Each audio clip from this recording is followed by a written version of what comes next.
আসসালামু আলাইকুম রহমতুল্লাহি ওবরাকাতুহু। শুধু দর্শক ও শ্রোতা মণ্ডলী, বিশ্বের নানা প্রান্ত থেকে যেখান থেকে দেখছেন আপনাদের প্রিয় চ্যানেল বিজয় টিভি, আপনাদের সবাইকে জানাচ্ছি আমি মাসউদ রিজভী। আপনারা দেখছেন বিজয় টিভির মাহে রমজানুল মুবারকের বিশেষ আলোচনা অনুষ্ঠান বিআরবি কেবলস প্রেজেন্টস ইসলাম ও রমজান।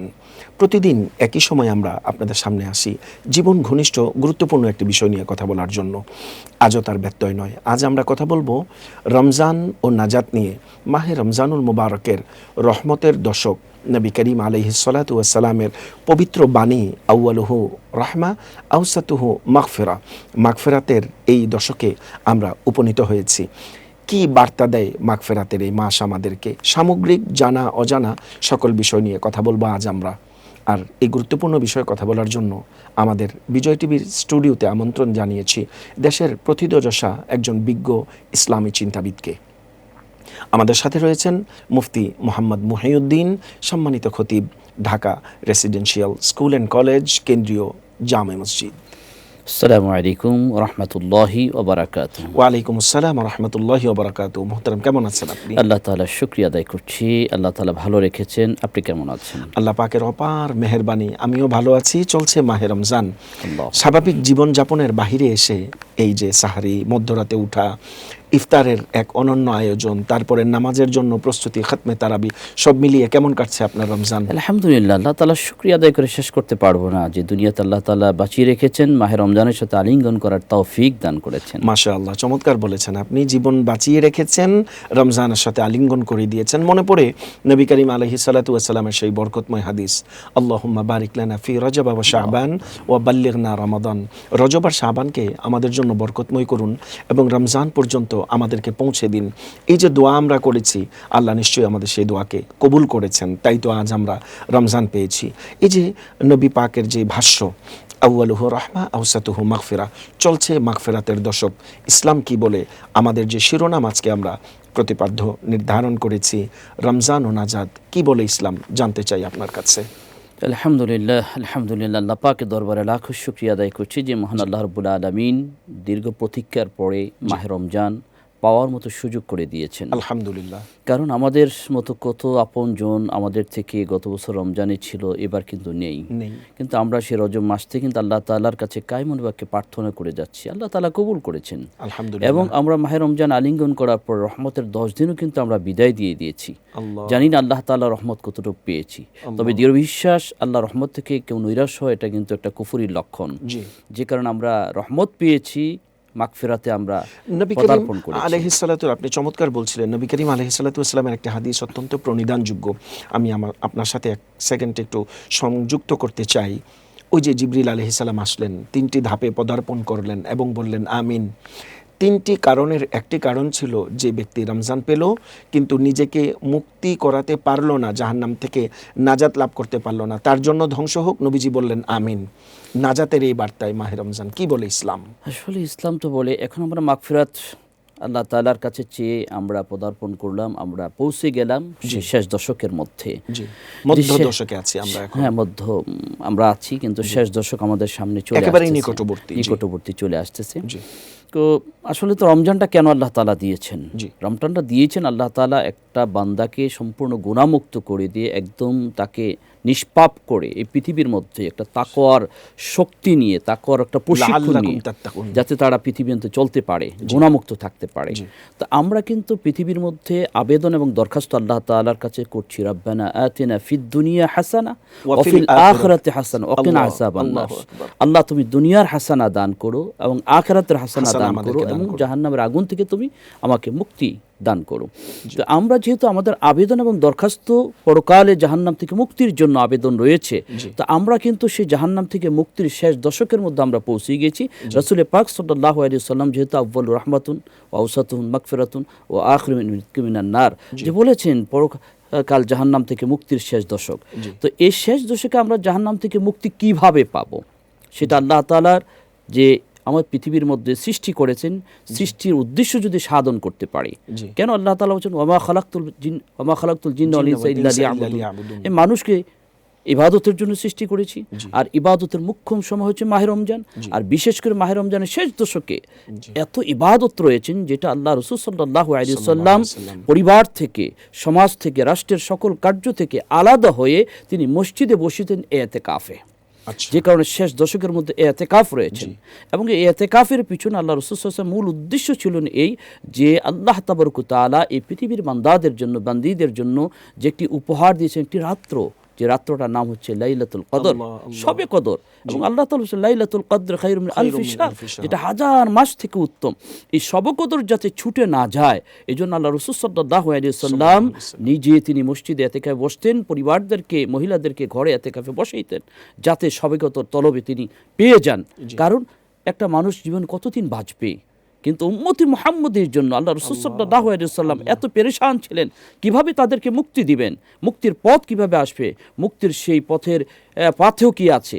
আল্লাহ তাবারক ওয়া তাআলা সেই উপহার হিসেবে, উপহার হিসেবে একটি রাত্র দিয়েছেন, যেটা হচ্ছে শবে কদর। জি, ধন্যবাদ আপনাকে। আপনি বলছিলেন মুক্তি লাভের আশায় আমাদের অন্বেষা, আল্লাহর পক্ষ থেকে উপটৌকন লাইলাতুল কদর কিভাবে আদায় করব। এই জায়গাটাতে আমরা যেহেতু মধ্য দশকে আমরা অবস্থান করছি, আউয়ালুহু রাহমা আউসাতুহু মাগফিরা, মাগফিরাত অতিক্রম হবে আমাদের মধ্য থেকে শুরু করেছি সবে আমরা। মাগফিরাত কি, মাগফিরাত কিভাবে লাভ করা যায়? মাগফিরাত হচ্ছে আসলে আল্লাহ তাআলার কাছে ক্ষমা চাওয়া। জি, যে ক্ষমার বিষয়টা আমরা যদি বাবা আদম থেকে যদি শিক্ষা গ্রহণ করি, কারণ বাবা আদম একটি গন্ধমের যে একটি ভুল বলেন আর আল্লাহ তাআলার হুকুম যেটি থাকে, একটা আল্লাহ তাআলা হুকুমের লঙ্ঘন তিনি করেছেন, যে কারণে কিন্তু তিনি আল্লাহ তাআলার কাছে এই জমিনে এসে জান্নাত থেকে এমনভাবে আল্লাহ তাআলার কাছে তার এই একটা ভুলের জন্য অনুতপ্ত হয়েছেন, তওবা করেছেন, আল্লাহ তাআলার কাছে প্রার্থনা করেছেন, রব্বানা যালামনা আনফুসানা ওয়া ইল্লাম তাগফির লানা ওয়া তারহামনা লানাকুনান্না মিনাল খাসিরিন। বিষয়টিকে আমরা এভাবে দেখতে পারি কিনা যে তওবার পদ্ধতি কেমন হওয়া উচিত, এটাই হতো আল্লাহ পাক রব্বুল আলামিন। আর যেহেতু বলা হয়েছে ওয়া ইয ক্বালা রাব্বুকা লিল মালাইকাতি ইন্নী জাইলুন ফিল আরদি খলিফা, ফিল জান্নাতি খলিফা নয়, খলিফা জমিনের জন্য আসার একটি প্রক্রিয়া করার জন্যই হয়তো গন্ধমের একটি বিষয় ছিল। আমরা সেই আলোচনাতে যাচ্ছি না। আদম আলাইহিস সালাম যে তাওবা করলেন, আল্লাহর কাছে মাগফিরাত কামনা করলেন, আপনি বলছিলেন কোরআনের সেই বরকতময় চমৎকার সেই আয়াত। এই আয়াতে কারিমা থেকে আমরা কি শিক্ষা লাভ করতে পারি এবং অন্যান্য কি সকল আয়াত বা দোয়া আছে যেইগুলো পাঠ বা আদায় করার মাধ্যমে আমরা মাগফিরাত লাভ করতে পারি? তো যেমন এটা আদম আলাইহিস সালাম একটা ভুলের জন্য অনুতপ্ত হয়ে তিনি 300 থেকে 350 বছর আল্লাহ তাআলার কাছে কেঁদেছেন, আল্লাহ তাআলার কাছে তিনি সিলিন্ডার করেছেন। আমরাও পৃথিবীর মধ্যে একটা নয় কত গুনাহ করেছি যার কোনো সীমা নেই। বিশাল গুনার ভান্ডার নিয়ে আমরা পৃথিবীতে সাগরের মধ্যে নিমজ্জিত রয়েছি। কিন্তু আল্লাহ রাসূল সাল্লাল্লাহু আলাইহি ওয়াসাল্লাম উম্মত হিসেবে কিন্তু আমাদের জন্য সুসংবাদ রয়েছেন। আমাদেরকে আল্লাহ তাআলার কাছে তওবা করতে হবে, আল্লাহ তাআলার কাছে ইস্তিগফার আদায় করতে হবে।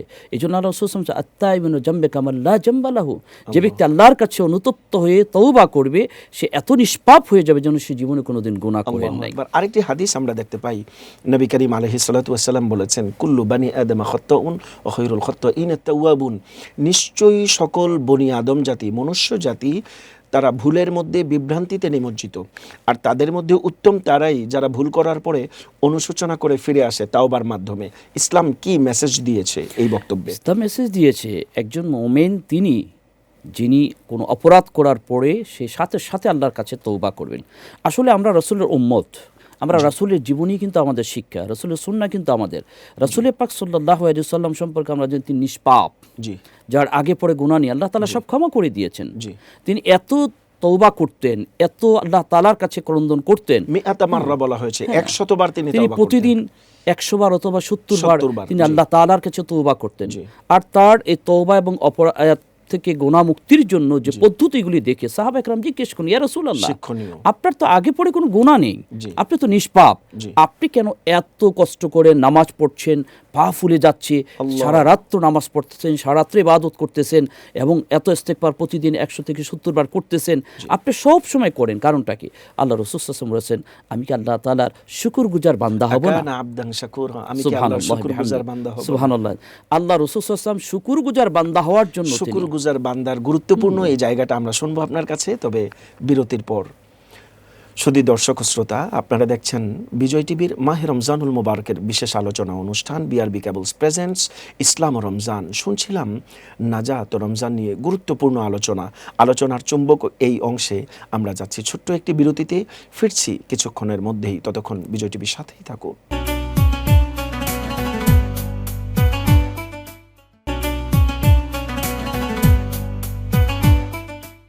বিরতির পর আরও একবার স্বাগত জানাচ্ছি বিজয় টিভির মাহে রমজানুল মুবারকের বিশেষ আলোচনা অনুষ্ঠান বিআরবি কেবলস প্রেজেন্টস ইসলাম ও রমজানে। শুনছিলাম আমরা নাজাত ও রমজানের বিভিন্ন দিক নিয়ে কথা বলছিলেন দেশের একজন বিজ্ঞ ও প্রাজ্ঞ ইসলামী চিন্তাবিদ। আমাদের সাথে আছেন মুফতি মুহাম্মদ মুহিউদ্দিন। বিরতির পর আরও একবার স্বাগত জানাচ্ছি আপনাকে বিজয় টিভির স্টুডিওতে। শুকরিয়া, আলহামদুলিল্লাহ। জি, যেই জায়গাটাতে আমরা ছিলাম, নবী করিম আলাইহিস সালাতু ওয়াস সালাম আল্লাহর পক্ষ থেকে নিষ্কলঙ্ক নিষ্পাপ মাসুমের সর্বোচ্চ জায়গাতে সমাসীন হওয়ার পরেও যেই জায়গাতে তার মাকামের কোনো শেষ নেই, আসা ইয়াবাতাকা রব্বুকা মাকামা মাহমুদার মাকামে পরিপূর্ণ সমাসীন হওয়ার পরেও তিনি তাওবা করছেন, অনুতপ্ত হচ্ছেন। মুফাসসিরিনে কেরাম ভিন্ন ভিন্ন অনুবাদ করেছেন, অর্থ করেছেন মুহাদ্দিসিনে কেরাম, যে তিনি উম্মতের পক্ষ থেকে আল্লাহর কাছে গুনাহ ক্ষমা প্রার্থনা করেছেন। অর্থ যাই হোক না কেন, শিক্ষাটা তো তিনি দিয়েছেন এবং সেটা বাস্তব। এই জায়গাতে সাহাবায়ে কেরাম যখন প্রশ্ন করেছেন, উত্তরে তিনি বলেছেন, আকানা আবদান শাকুরা, তোমরা কি চাও না আমি আল্লাহর কৃতজ্ঞ বান্দা হই? ঠিক এই জায়গাটাতেই আপনি বলছিলেন বিরতির আগে, শুনতে চাই বাকি কথা। রাসূল পাক সাল্লাল্লাহু আলাইহি ওয়াসাল্লাম তওবা করেছেন, আপনি বলেছেন তাফসীরে যেটা বলা হয়েছে শুকরগুজার বান্দা হবেন, কিন্তু আসলে উম্মতকে তিনি শিক্ষা দিয়েছেন। আল্লাহু আকবার। আমরা যদি রাসূলের উম্মত হয়ে থাকি, আমরা তো গুনাহ করেছি, ওকে হাত দিয়ে কেউ বলতে পারবো না যে আমি গুনাহ করিনি। কত গুনাহ করেছি যার কোনো শেষ নেই, যৌবনের গুনাহ, সব গুনাহ। কিন্তু আল্লাহ তাআলার অশেষ মেহেরবানি যে আমরা মাগফিরাতের মাস পেয়েছি, মাগফিরাতের সুযোগ পেয়েছি। তো এই যে মাগফিরাতের সুযোগের ব্যাপারে আমরা যদি আপনার হাদিসে জিব্রাইল যেটা বলেছিলেন, যে ব্যক্তি মাহে রমজান পেল অথচ তার জীবনে গুনাহগুলি ক্ষমা করে নিতে পারলো না, জিব্রাইল বললেন আর দয়াল নবী আমিন বললেন, তাহলে তো আমরা গুনাহ যদি ক্ষমা করতে না পারি, তাহলে তো আমরা দয়াল নবীর উম্মত হিসাবে কিন্তু অভিশপ্ত হয়ে যাচ্ছি। যে কারণে এই মাগফিরাত আমাদের জন্য আল্লাহ তাআলার কাছে একটা সুবর্ণ সুযোগ চলে আসছে। এই জন্য আমাদেরকে প্রতিদিন আল্লাহ তাআলার কাছে অনুতপ্ত হতে হবে, লজ্জিত হতে হবে, মস্তক অবনত ক্রন্দন করে আল্লাহ তাআলার কাছে ক্ষমা চাইতে হবে। আল্লাহ, জীবনে যৌবনে যত গুনাহ করেছি, রাতে দিনে অন্ধকারে প্রকাশ্যে যত গুনাহ করেছি, আল্লাহ তুমি ক্ষমা করে দাও। আমরা তো পাপী, উমরি কাজা যে কাজাগুলি আছে, আমরা প্রতি ওয়াক্তের সাথে আমরা সে কাজাগুলি অনুতপ্ত হয়ে আল্লাহ তাআলার কাছে ক্ষমা ক্রন্দন করতে হবে। তবে আমাদেরকে আল্লাহ তাআলার কাছে যদি তওবা না করা হয়, তাহলে আমরা আসলে বিবেকহীন মানুষ। কারণ রমজান পেলাম, ক্ষমার উপহার পাওয়ার মতো এক সুবর্ণ সুযোগ যেখানে আমাদের জন্য চলে আসছে। আর আল্লাহ তাবারক ওয়া তাআলা রাত্রে কিন্তু, শেষ রাত্রে কিন্তু প্রথম আসমানে এসে তার বান্দাদেরকে ডাকে, ও বান্দারা কে আছো আমার কাছে ক্ষমা চাও, আমি তোমাদেরকে ক্ষমা করে দেব। আল্লাহু আকবার। আল্লাহ নিজে যেখানে ক্ষমা চায়, বান্দা চাওয়ার জন্য চলে আসেন। প্রতি মধ্যরাতে তার রহমতকে বিস্তার করেন বান্দাকে ক্ষমা করার জন্য। মাহে রমজানে সাহারির একটি আনুষ্ঠানিকতা ইসলাম আমাদের জন্য অত্যাবশ্যক করে দিয়েছে। আমাদের উঠতে হয়, সাহারি খেতে হয়। এই সময়টাকে আমরা কাজে লাগাতে পারি কিনা আল্লাহর কাছে মাগফিরাতের জন্য? ইসলাম কি বলে, আপনি কি বলবেন? মাগফিরাতের জন্য আমি বলবো, যেহেতু সেহরি সুন্নত, এটা এই জন্য আমরা খাওয়ার জন্য উঠি, একটু যদি আগে উঠে যাই, উঠে যদি যায় নামাজটা বিছিয়ে যদি আল্লাহ তাআলার কাছে 2 রাকাত 4 রাকাত 8 রাকাত তাহাজ্জুদের নামাজ পড়ি, যেহেতু আমরা রমজান ছাড়া অনেক সময় অলসতার কারণে উঠতে পারি না, তাহাজ্জুদ নামাজ পড়ে নীরবে নিস্তব্ধ যদি জীবনের গুনার কথা স্মরণ করে অনুতপ্ত হয়ে যদি আল্লাহর কাছে আমরা ক্রন্দন করি, আল্লাহর কাছে মাফ চাই, অবশ্যই আল্লাহ তাআলা ক্ষমা করে দিবেন। কারণ আল্লাহ তাআলা তো ক্ষমা চাবো, আমরা আল্লাহ তাআলা চাচ্ছেন, নিজেই চাচ্ছে, ডাকতেছেন। আর আমরা এই সুবর্ণ সুযোগকে যদি হারিয়ে ফেলি, তাহলে আমাদের জীবন ব্যর্থ। কারণ আমরা যে পরকাল রয়েছে, যে পরকালে জাহান্নাম রয়েছে, জান্নাত রয়েছে, জান্নাত পেতে হলে মাসুম বেগুনাহগার হয়ে পৃথিবী থেকে বিদায় নিতে হবে।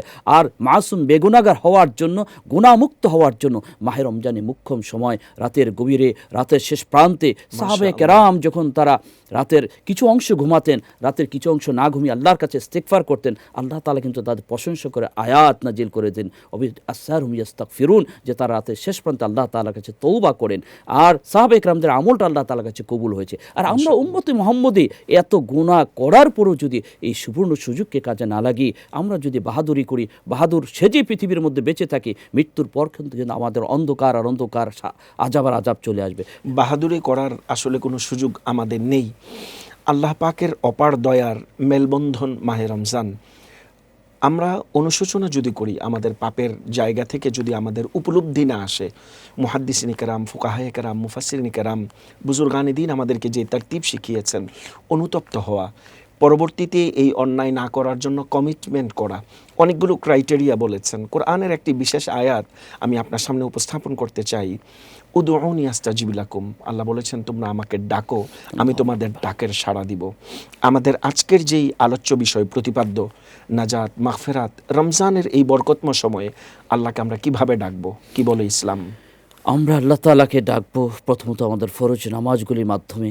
কারণ নামাজ হচ্ছে প্রার্থনা, অর্থাৎ নামাজ এই হচ্ছে আবেদন দোয়া। আমাকে আল্লাহকে ডাকার একটি মাধ্যম।